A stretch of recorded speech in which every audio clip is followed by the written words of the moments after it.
Marcel Lamont Walker, and I am 47 years old. I had one white friend who said, this is somebody I worked with years later, so I was in my mid-20s.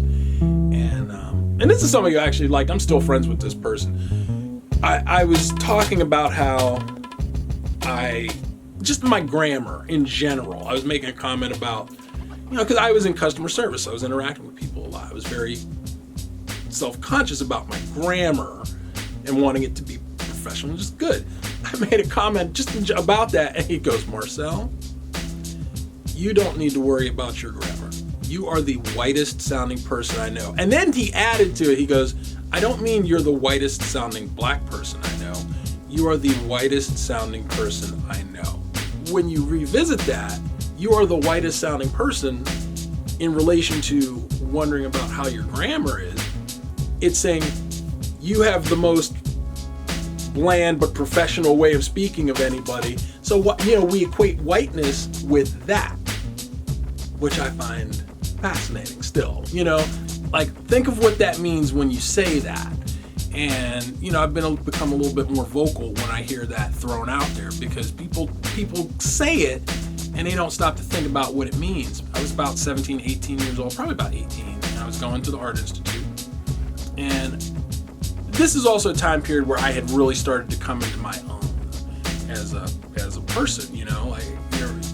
I've always been me, but there definitely were periods where I was more withdrawn, introverted, and things. And then when I got to the Art Institute, I was creating. I was there for a purpose. I was going to make these comics. So I was really coming out of my shell. Had friends and was doing things. But I remember there was a specific period where I had two interactions, and they happened really close to each other. I had a classmate who was white, and he was a loudmouth. He was just like a blowhard. It was just his personality. You always have one of those in a group. He was definitely that one. And so, and he would sometimes say just straight up obnoxious. Actually, he was the one, maybe the first person I ever heard who just said something straight up racist in front of me. And he did it because he kind of forgot that I was there and that I'm black. And I think that's happened to me a lot too. People just sort of forget that Marcel's black and just let it fly. So, but in this particular instance, we're in class. And I don't even know what it was that I said. I was just talking about something.